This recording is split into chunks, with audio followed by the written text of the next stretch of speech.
Hey everybody, welcome back to The Mine. I'm Jon Fitzgerald on behalf of iGEMS and excited to continue our deep dive here into the independent film landscape. Happy to have Chad Miller join us today. How you doing, Chad? Doing very well. Thanks for the invitation, John. Looking forward to talking. Yes, it's great to have you. It's great to have you.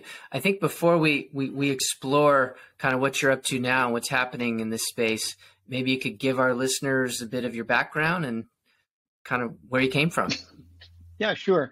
So I've been bouncing around in this business for quite a while, and initially got my start doing development work at UTA and Phoenix Pictures and many other companies around town. I have Mike about Menavoy, right?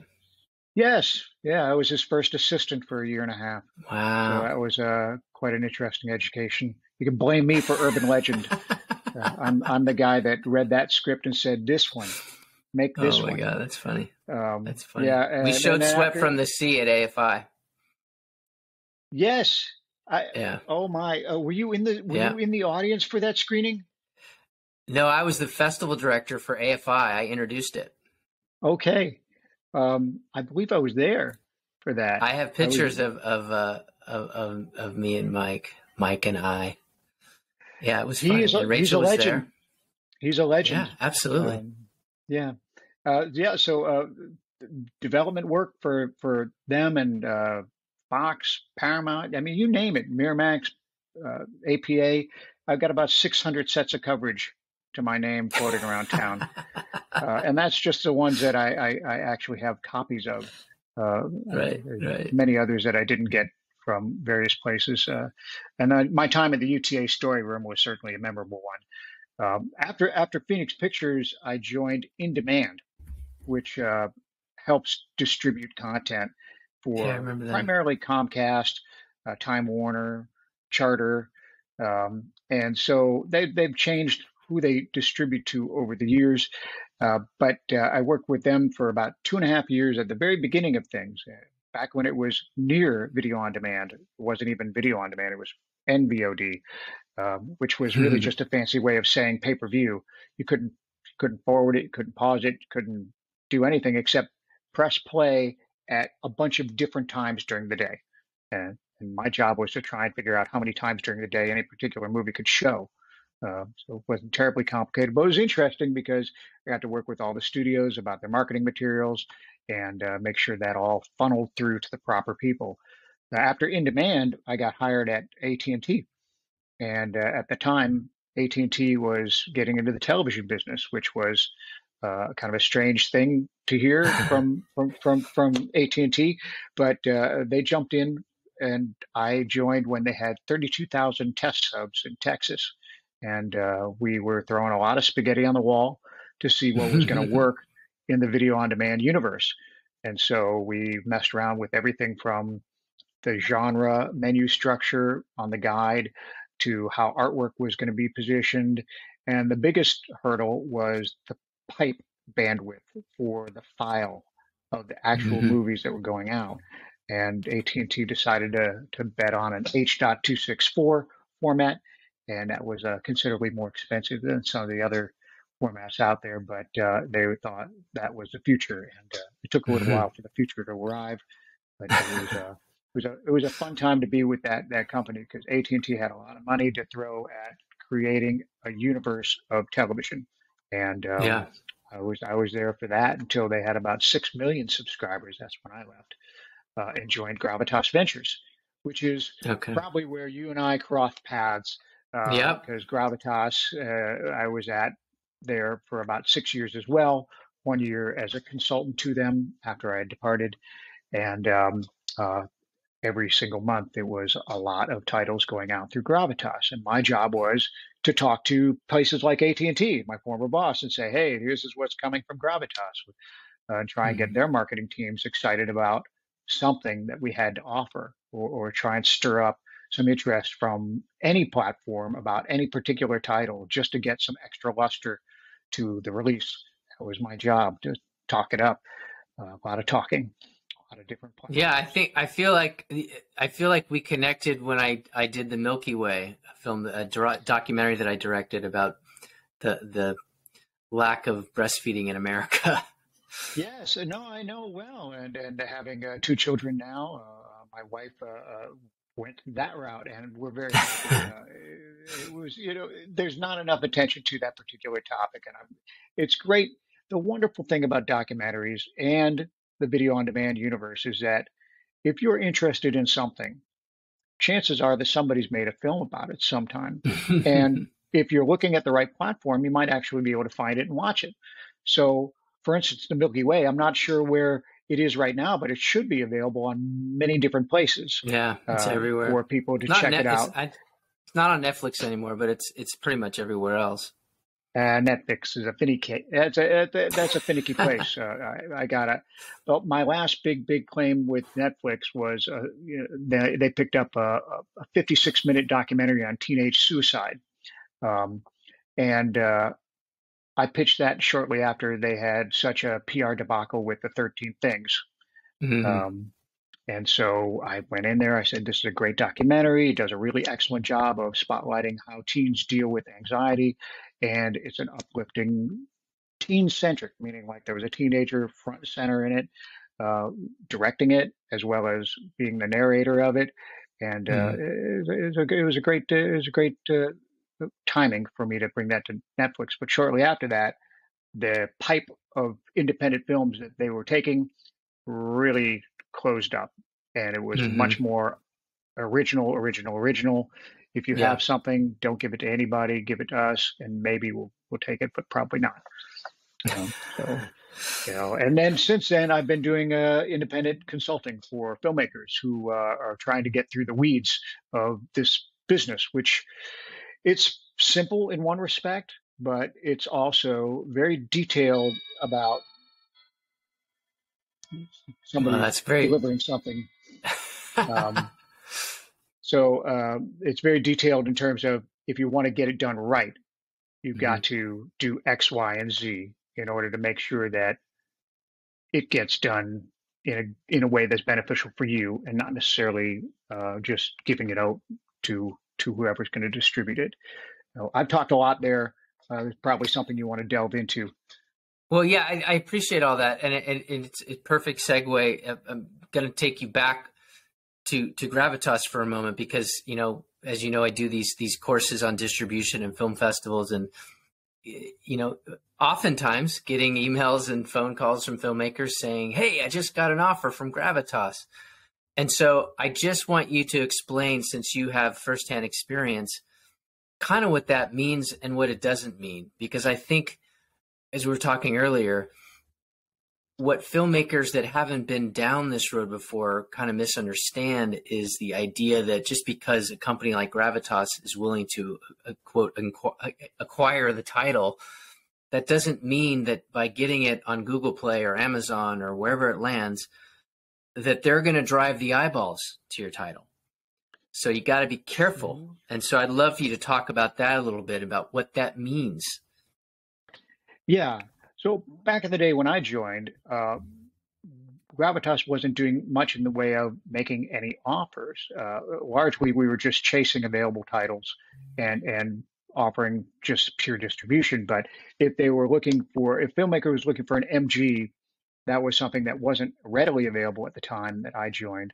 But shortly thereafter, Gravitas expanded its capabilities to take on bigger and bigger titles. They hired on marketing people to help support some of the titles for which they were putting in substantial upfront MGs. But And that left. just to be clear, sorry to interrupt, but some of our listeners may not know what an MG is. So MG is minimum Yeah, guarantee up front. So that's an yeah. important thing to clear up. Every now and then you will find a distributor that really truly is interested in your film above and beyond its own merits. It really wants to pursue it for a business purpose. They think that there's something intrinsically valuable about what they can do for the film. And each distributor is going to have their own ability to figure out which one is going to be best for them. Gravitas does all genres. They're not purely a horror distributor or a documentary distributor. But when a distributor offers an MG, almost certainly what they do is they change some of the other levers of the contract. So the term of the contract might be extended to ensure that those revenues that the company puts in up front actually has ample amount of time to be recouped. Usually is an absurdly long amount of time, in my opinion, these days. 15 years they ask for? 15 to 25 years, Wow, some 25. people ask for.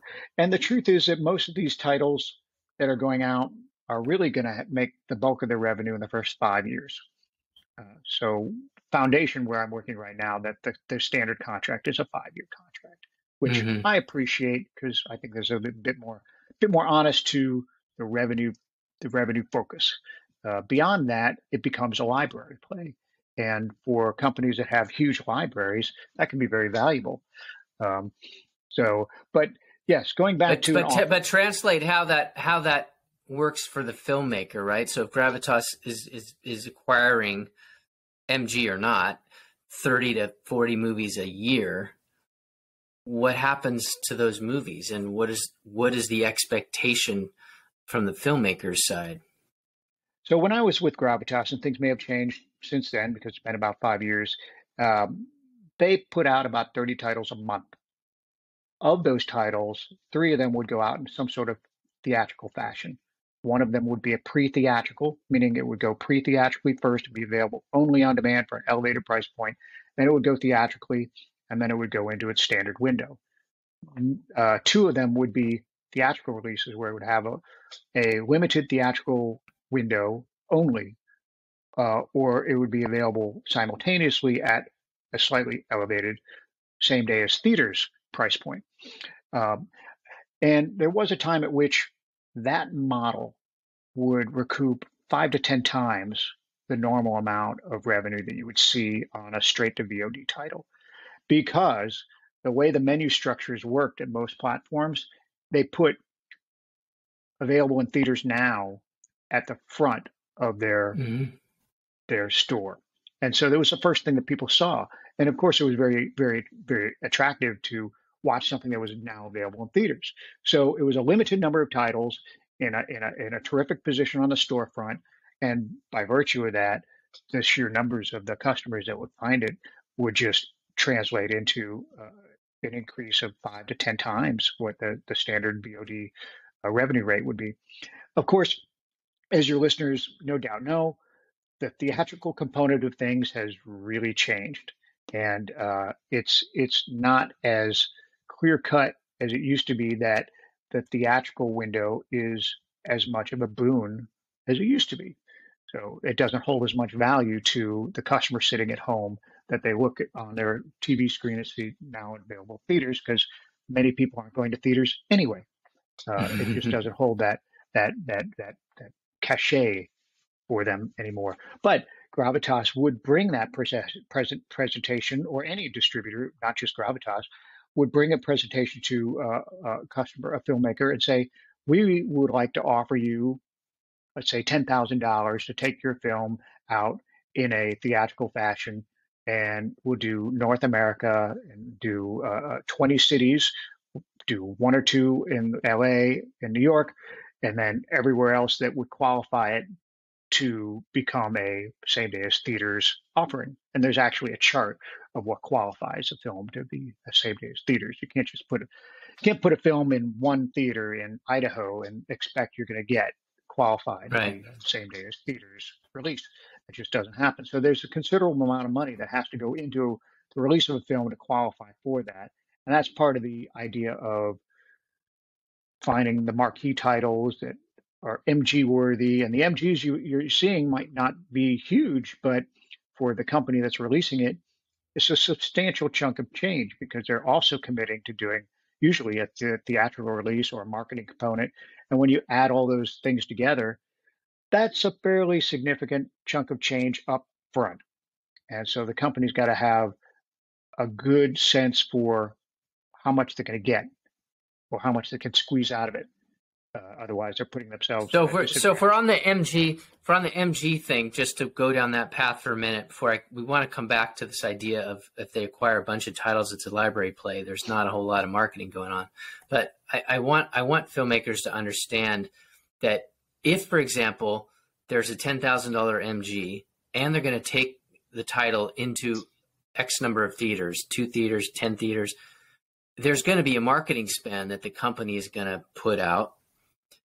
That Yeah. and so all of these costs are against the MG and will be recouped before the filmmaker sees a dime. And I think that that's something that, in terms of a formula, isn't the easiest thing for filmmakers to understand. And usually they don't necessarily know to ask for a cap. So maybe you could walk through that spend so filmmakers understand what they're dealing with here. That's right. The number one recommendation I usually have for filmmakers is, if you do get an offer like that from a distributor, go to IMDb, find that distributor's list of films, find another film that distributor put out that went out in a theatrical fashion, and contact those people. See if you can get somebody on the horn who's had that experience before, and say, well, what'd you think? I mean, did you get paid on a timely basis? Did they commit to a time frame? On top of that, when you got paid, was it a transparent statement? Did you get a statement that made sense? And at the end of the day, for the first 3 quarters, many films aren't likely to see much at all, just simply because of the waterfall of how companies pay. There's some places that will pay quickly. There's other places that will pay quite slowly. And depending on when your film gets released in a particular quarter, your quarterly statements, if you are on a quarterly statement, might not reflect much at all for the first 3 quarters. And then finally, after a year, you'll get something that might be meaningful after those initial expenses are recouped. And those expenses, yes, you could ask for a cap. Some places will agree to it if the cap is not too stringent. The company doesn't want to be beholden to having to check every time they do a spend as to whether or not they've exceeded the cap in the contract. If you're a distributor that's putting out a lot of titles, that becomes a nightmarish Excel chart of who needs to be notified when a cap is exceeded. And oftentimes you will find distributors are unwilling to take a contract with a stipulated cap, or the cap that they're willing to take is so large that it might not be meaningful to the filmmaker. But it's an ask, and you should make it. When you do get an offer like that, see if you can get something that at least puts some controls back in your hand. Right. So let's go back just for a moment. One more quick exercise on the Gravitas-like company that is a library play that is going after a lot of titles. And talk a little bit about the advice you give filmmakers now, putting on your consulting hat, right? Which I occasionally wear as well. I think it's important that filmmakers understand, just because Gravitas, whoever it is that's in that same category, tells you that they would love to have your film, and they can get it up on Amazon and Google Play and iTunes and all these places, that what they sometimes leave out, and maybe you didn't because you were an honest guy, but some of them leave out the idea that they're not spending a whole lot of time driving eyeballs to your title. That's in the filmmaker's court. Yeah, well, and this is the interesting pickle that filmmakers find themselves in, is that there are distributors out there will take your title out, but generally speaking, the meaningful business model for film distribution these days is one in which the company is distributing a lot of volume of content, and the aggregate revenue from that glut of content is meaningful to the distributor. It might not be individually meaningful to the filmmakers whose films are being distributed, because the sad truth is that there's a lot of content out there, and it's all competing for eyeballs, and everybody's got a limited amount of time in the day to watch it.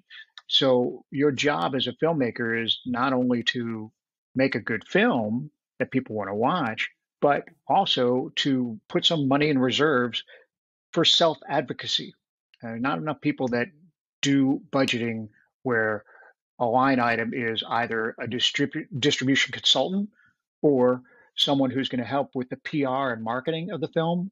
Yeah, I was going to ask you about that. Do you recommend people get publicists? Yeah, that was one of the things I'm really proud of when I was at Gravitas was putting together a filmmaker distribution handbook. I'd gotten tired of having a verbal conversation endlessly to explain to filmmakers how they could best pull levers in their own, favor. So we put together a filmmaker distribution handbook, which helped people understand how they could do their own advocacy or what to expect when the film was released. And it included things like uh, where to contact for E&O insurance and get discounts on that. People that would do PR, like ThinkJam, places that could offer a filmmaker a service for a not outrageous fee, and it would be something that would be intrinsically valuable to the film itself. So uh, I put that together as a resource, and it continued to change and evolve as time went on. But for the filmmaker to understand that the company might not necessarily be doing any marketing at all is critical. Uh, Sometimes the films that floated to the top of the iTunes movie watch chart were up there only because the filmmakers took to heart the advice that you need to do some pre-sales work. Get Mhm. people to notice your film, get friends, get colleagues, get whoever to, to buy the film on a pre-sale basis because those numbers start popping up on the radar at places. And when they start popping up on the radar places, those teams then pay attention. And that's what you Mhm. want.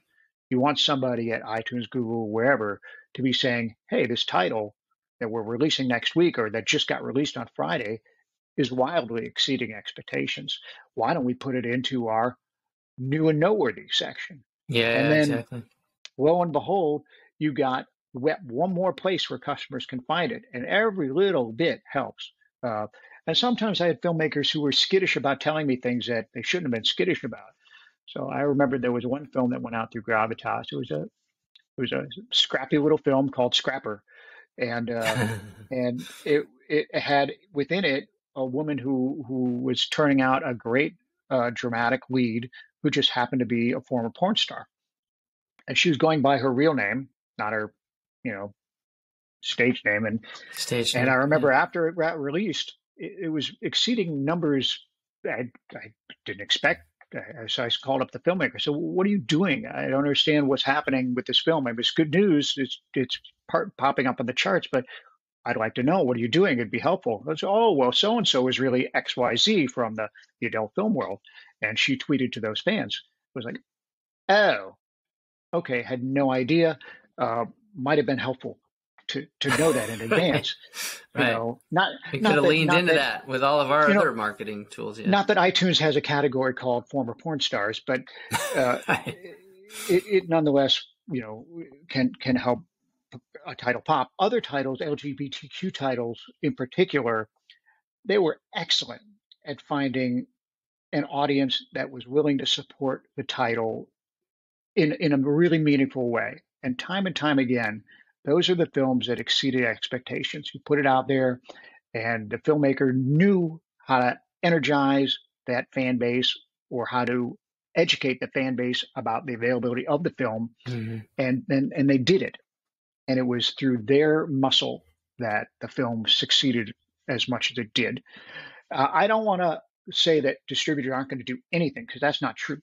The Gravitas, many others have in-house marketing teams, and they do engage directly with PR companies to make sure that the word does get out because it can pay handsomely for films. It's not every film. Well, If you're putting a that's the point, right? It's a volume play. So if they take out 30 films on average and they put some marketing into it, they're hoping that, they're going to have a few triples and a few home runs in that batch, and there's going to be a whole lot of singles. You know what I mean? So for well, them, it's a numbers game, and unfortunately, the filmmakers aren't looking at it that way. For them, their film is the thing, and they yeah. don't want to be a single, right? So they need to help their cause.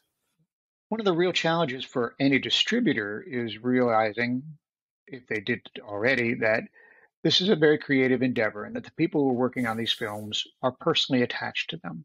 And this is what kind of grounded me down for a while, is that it's a machine. It's not just the distributors, but the platforms themselves are machines that just devour endless amounts of content.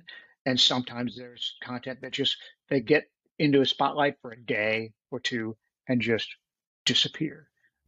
Netflix is known for just sunsetting content at will. And your film, even though they paid a handsome fee for it, will just suddenly not be available anymore, which was a curious strategy. I never quite wrapped my head around why you would do that. But for somebody at Netflix or other platforms that do this, sunsetting content made sense. They wanted to focus on other stuff and clean up the storefront. What this means is that it's a numbers game both ways. If you're working with a distributor, chances are they have a decent staff, and somebody on that staff is going to be doing what I used to do, which is the monthly reach outs to all these platforms to make sure that they're aware of what's coming to them and trying to find out if they're interested in any of it, especially. And sometimes it's that personal touch that's the key differentiator. I remember having a meeting with In Demand, where I used to work when I was at Gravitas. I went back to In Demand. I had sat down at a table with a bunch of people, some of whom have since gone out and now work at A24. But I sat down with them and I said, "You've got a really unique film here this month. It's called Man from Reno." And Dave Boyle, I've worked with this I filmmaker remember many that. times before. And I said, I watched this film at the film fest downtown in LA, and it just knocked my socks off. I thought it was just an uncommonly complex, mature thriller with a Hmm. gut punch of an ending. And that conversation happened to catch the attention of somebody in the room, and they said, "Let's spotlight it right there." And this is DirecTV, where they've got a menu structure, and on the menu structure, they can spotlight a film within it. So you don't have to like delve into a genre or go somewhere to Hmm. find a film. It can be right on the guide. And so Hmm. that film got guide positioning for $0 because of that conversation. So that was what I always tried to do with iTunes. We had great relationship with Matt Dentler at iTunes, and Yeah, he's it was great. easy for me to bend his ear and say, "This is the one I think your customers are going to want this month." But inevitably, that meant that there were 15 others that they didn't want, that they were Hmm. willing to take and they were willing to put up on their platform, but they weren't going to spotlight it in any particular way. And that's where the filmmaker and their organizational skills will really come into play. If you've got a playbook where you're going to go and do a structured PR campaign to support your release, that's going to do a, give your film a big boost, at least at a chance at breaking through the clutter. There's Hmm. always going to be clutter. Sometimes you get around it cleverly. I remember when I was at AT&T and T and Gravitas was one of my clients there. And they came to me. They said, "Well, how can we help our titles, pop?" And for a little while, what I had them do is I had them add a gold frame around their artwork. You know, Hmm. Yeah, what it did is it to make it caused the pop. viewer's eyes to go right there and look at that particular artwork instead of other artwork. I had a really revealing meeting at Netflix, uh, and in there I met with their marketing team, and somebody on their marketing team said, "We just did this big redesign where everything's going horizontal. We're not going to do the portrait artwork anymore. It's horizontal, and now instead of you sending us 3 pieces of artwork, we want 24 pieces of artwork." Like, Yeah. okay, great, fine. So, well, tell me a little bit about how you came to this decision to do this. And they say, "Well, we did an internal evaluation of how customers interface with our platform and determined that average customer spends about 1.5 seconds looking at a title to consider whether or not to learn anything more about it." So there you go. You've just spent 3 years of your life and a lot of money to make a film, and your customer at Netflix is going to spend a second and a half Right. thinking about whether or not they're going to explore that film by just pressing the trailer or skipping over it to something else. And so this is the world you're in right now. It's there's a lot out there. It's both easier to make Yeah, movies it's now than it overwhelming. used to be. It's cheaper to make movies, but you're competing against volumes more content than you were 30 years ago. It's just not the same ballpark. If you Yeah, it's before different. COVID hit, if you did a IMDb search and you figured out how many films were getting released theatrically, it was hovering around 700. Those were the films that were getting released on an annual basis in theaters. That's 700. So all the films that weren't getting released in theaters were multiples of that. And you just have to put yourself in the shoes of the platforms that are putting this content out there. That you are a snowflake in a blizzard. You got to wind up somehow at the top of the tree, but it's going to take a lot of finagling to make that happen. Agreed. So let's talk for a second about another subset of this world. Can you hear me? Because I Yeah. see you talking, but okay. Just want to make sure. Again, sometimes the audio gets a little twisted here. There's this whole other world called aggregation, right? Mhm. So, and for those of us listening on the other side that haven't really taken that dive into the aggregation space, it's essentially where you pay a fee, and the aggregator will take your project and ingest it into Google Play and Amazon and sometimes iTunes if they're an affiliate. Mhm. And there are a few others. I think Giant Pictures is doing more. I think Dot Studio Pro is doing, 20 Yeah. or 30 companies. But I want you to just maybe share a little bit about the difference between a company like a Gravitas or what we'll call a broad distribution company, and a filmmaker that says, hey, I don't want to give my movie up for 15 years to this company that's just going to put it up on these titles, and I'm going to have to do all the work anyway. Yeah. If I go down this aggregation space and I am willing to hire a publicist and I'm willing to hustle, is that a better play for some filmmakers, or are you not a fan? I'm just curious, about the Yeah, I aggregation would thing. say that yes, it is a better play for some filmmakers, but that really has to be Okay. kind of underscored. It's just some filmmakers. Got to be the filmmaker that knows how to push all the right buttons. But if you're one of those filmmakers, you also have to acknowledge that what those aggregators are missing is what a distributor, traditional distributor, can do. A lot of times, those aggregators are not distributing to a wide array of cable, satellite, telco systems throughout the United States. They're instead focusing in on the digital, over the top Yep, players. for sure. Um, and so there's a huge component of the distribution that might be missing from that. And you have to evaluate, well, is my film really going to, is what I bring to doing self-marketing and awareness going to overcome that deficit of not having a cable satellite telco distribution? Uh, and so you've got to make that determination by having conversations with people who've gone through those aggregator routes, who have similar Hmm. films that have been released within the last 2 years. You don't want to go too much further back than that, otherwise the data is not going to Yeah, be because everything's relevant. changing. Yeah. But I am a believer that there's many films that could just go that route, and instead of giving up that 15 to 25% of distribution fee for 15 to 25 years, could hold that and do a lot more self awareness for the distribution of the film. This is what I help people with. This is what you help people with. This is really an aggregation approach. Makes a lot of sense for a film that maybe has already been through the festival circuit. They've been searching for a distributor. Nobody's picking it up, or the bites that they're getting aren't very enticing. That's when you need to say, okay, don't wait. You don't want to have a title that's been sitting on a shelf for 3 years and then you decide to pull the trigger. You want to move Hmm. pretty quick.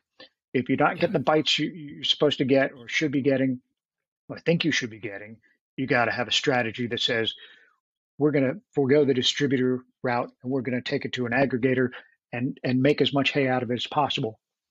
Uh, Yeah. but there needs to be an understanding that when you're doing that, there is a blind spot for those aggregators, and sometimes you can beat that. Let's face it, the cable satellite telco world of on demand is rapidly shrinking. So Yep. it's not as if that's a huge boon to the revenue coffers of any particular film.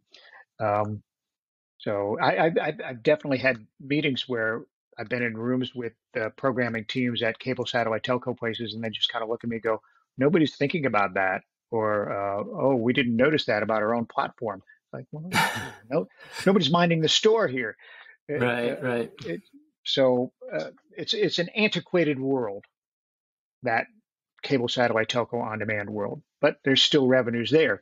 The place to be is, of course, in the OTT space, and that's what the aggregators really focus in on.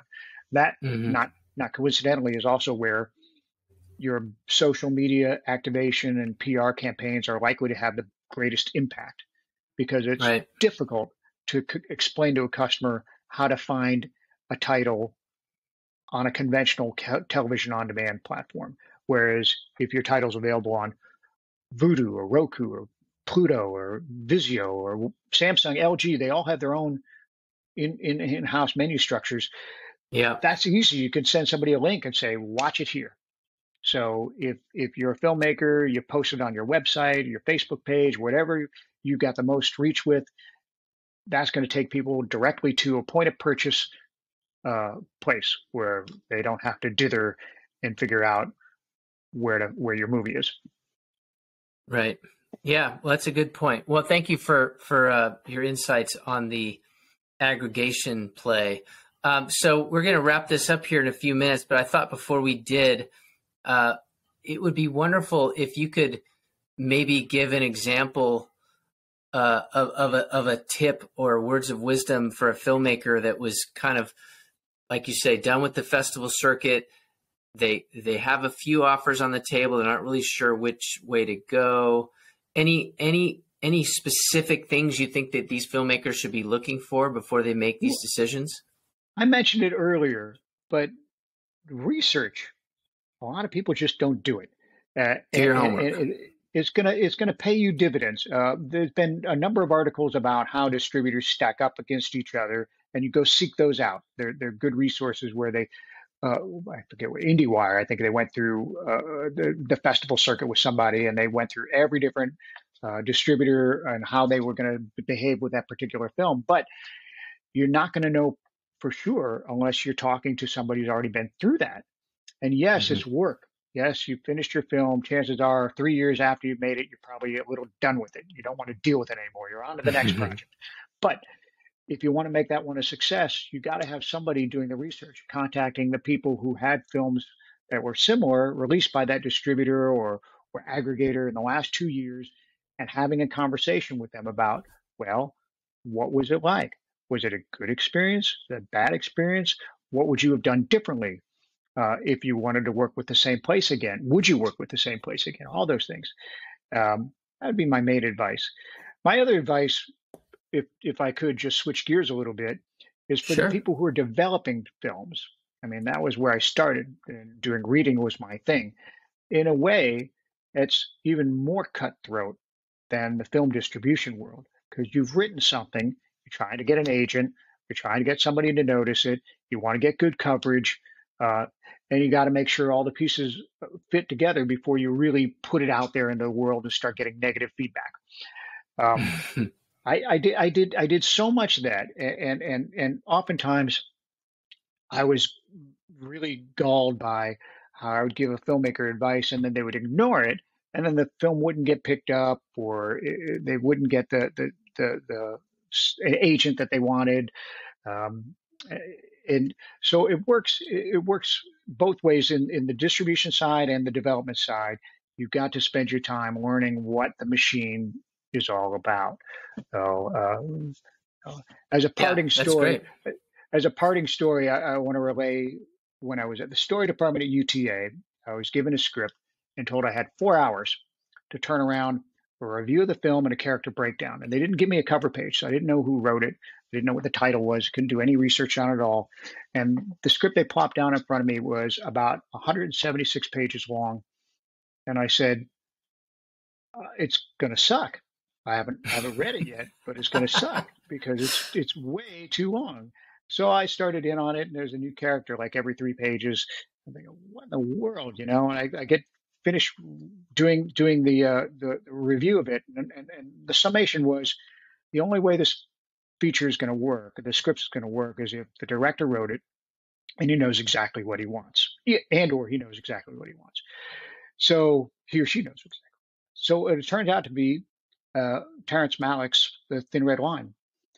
And I wound up working on that title when I was at Phoenix Pictures after I left UTA. And so I got to sit there and watch the dailies roll in for this bloated script that I had read, and it was just incredible. And I thought, okay, yeah, Terrence Malick, of course, sure. The one script I said wasn't going to work out, that's the one. But you were smart enough to say it's about the director. Does he have a vision, right? So it was entirely about. You gave yourself a little bit of a disclaimer. Yeah, I guess so. That was my fun development story. Many others, but that's I hope awesome. I was able to shed some light into the world Absolutely. Of distribution. It's very helpful. It's very helpful. Before I let you go, I'm going to have you tell us. Give the email out where people can find you if they're interested in having you support them. So I'm currently consulting for a number of different places. Foundation Distribution, which you can look up online, Foundation Distribution, and you can find my contact information on that website as well. Or you can email me directly through my personal consulting email, which is chad@cinemamachinemanagement.com. And I field right now. I'm doing distribution work on a couple of films. One of them is called Alpha Rift, which is a wonderful PG-13 kid and family friendly action adventure film.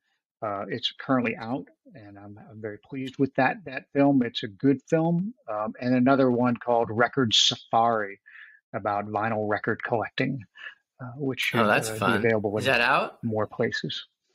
It's out in a limited fashion. I arranged an exclusive with AT&T for that one, and right now Foundation is going to do further distribution with it. It should be available on Freevee sometime in November.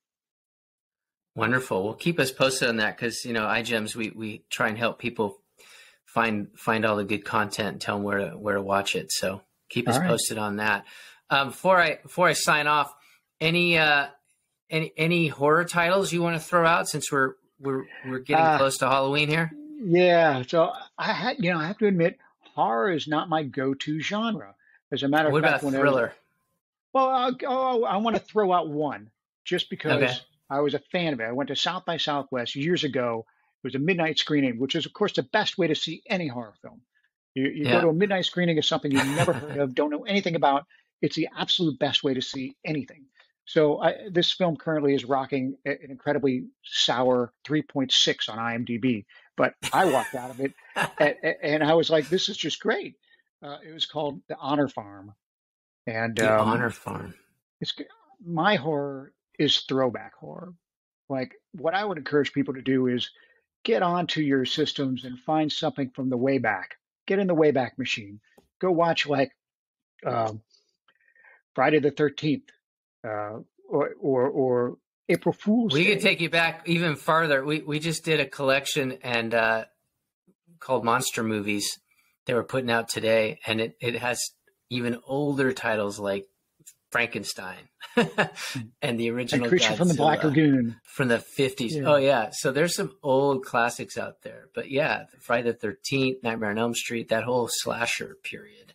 And even if you haven't seen it, the original King Kong. The animatronic work is just mind-blowing. Good stuff. Yeah. Good stuff. Anyhow, well, yeah, that would be that. And enjoy Happy Halloween. All right. Well, thanks for your time, Chad. It's been great having you and sharing all your words of wisdom. Again, I'm Jon Fitzgerald for iGEMS. This is The Mind. Thanks for joining the podcast. We'll see you next time.